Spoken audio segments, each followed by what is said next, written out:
Hello friends, welcome to AJ classes. होगा चलिए start करते हैं आज का टॉपिक ये है द्विघात समीकरण क्या होता है कि रूट्स ऑफ क्वाड्रेटिक इक्वेशन किसे कहते हैं। रूट्स ऑफ क्वाड्रेटिक इक्वेशन में होता क्या है, इसके बारे में डिस्कशन करेंगे। अगर गाइस आपको वीडियो अच्छा लगेगा तो लाइक करिएगा, चैनल को सब्सक्राइब करिएगा। अब चलिए गाइस शुरू करते हैं, टाइम वेस्ट नहीं करते हैं।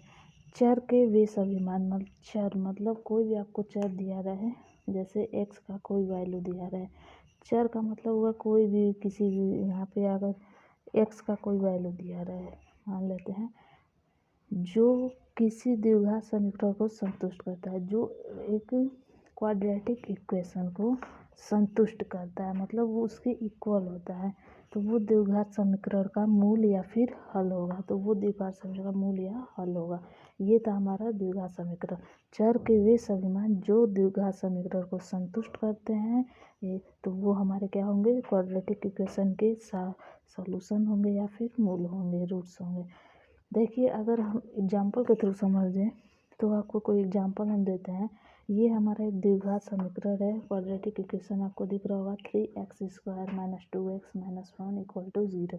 अगर यहाँ पे आपको जो चर दिया है, चर यहाँ पे x है, अगर यहाँ पे हम x = लिख देते हैं 1, x = अगर 1 इस इक्वेशन में हम पुट करते हैं तो देखिए हमें क्या मिलता है। अगर हमारा जो इक्वेशन है वो 0 के इक्वल आ गया, x = 1 रखने पर, यहाँ पे जहाँ जहाँ x है अगर यहाँ पे हम 1 रखते हैं, अगर वो 0 के इक्वल आ जाता है तो हम क्या कहेंगे, ये जो x = 1 है वो इस समीकरण का मूल या होगा या फिर हल होगा।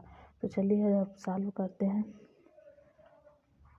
3 1 का स्क्वायर -2 × 1 - 1 = 0 हो गया। जहाँ x था वहाँ पे 1 1 लिखा गया।